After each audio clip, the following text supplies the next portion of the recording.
వచ్చినప్పుడు దాని గురించి పూర్తిగా తెలియటం కోసం మీ ద్వారా అయితే అందరికీ తెలుస్తుందనే ఉద్దేశంతో ఇప్పుడు కిడ్నీ సైజు డిఫరెంట్ ఉన్నదనుకోండి, అప్పుడు కిడ్నీ ట్రాన్స్ప్లాంటేషన్ అవసరం ఉంటుంది.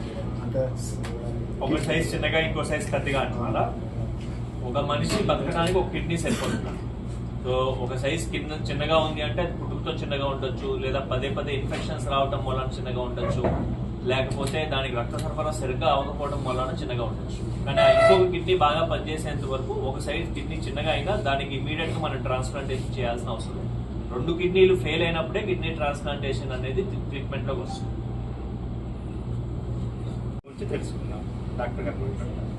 నమస్తే అండి, నా పేరు డాక్టర్ విజయ వర్మ. నేను యశోద హాస్పిటల్ హైటెక్ సిటీలో సీనియర్ కన్సల్టెంట్ ట్రాన్స్ప్లాంట్ ఫిజిషియన్గా పనిచేస్తున్నాను. అయితే ఈ ముఖ్య ఉద్దేశం ఏంటంటే, ఈ పర్టికులర్ మీటింగ్కి ప్రతి 100 మందిలో ఈ రోజుల్లో 17% మందికి కిడ్నీ ప్రాబ్లమ్స్ అనేవి చూస్తూ ఉన్నాం. చాలా మంది కిడ్నీ ఫెయిల్యూర్ మ్యాచ్ అవ్వకపోవటం వలన వాళ్ళ కుటుంబ సభ్యుల నుంచి మనం కిడ్నీ అనేది తీసుకోలేకపోతున్నాం.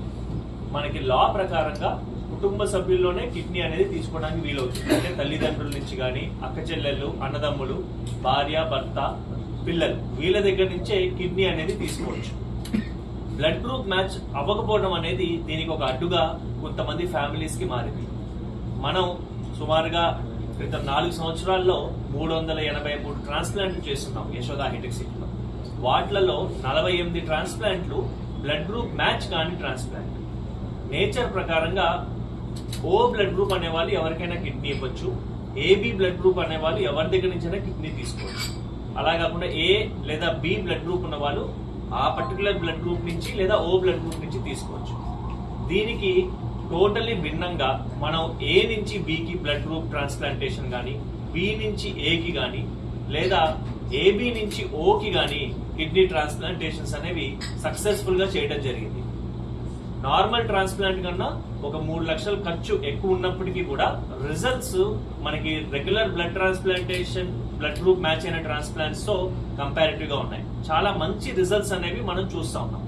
దీని యొక్క ముఖ్య ఉద్దేశం ఏంటంటే, బ్లడ్ గ్రూప్ మ్యాచ్ కాకపోవడం అనేది మనం ట్రాన్స్ప్లాంటేషన్ చేయకపోవటానికి ఒక కారణం కాకూడదు. ప్రతి ఫ్యామిలీకి ఒక హోప్ అనేది మనం ఇవ్వగలగాలి. ప్లస్ ఎవ్రీ ఫ్యామిలీలో కూడా మనం primary prevention of kidney disease, అంటే కిడ్నీ డిసీజెస్ ని మన కమ్యూనిటీలో ఎలా నివారించుకోవాలి, మనం అది అవ్వకుండా ఏం చేయాలి అనే దాని మీద కూడా మనం అందరం ఫోకస్ చేయాల్సిన అవసరం ఉంది.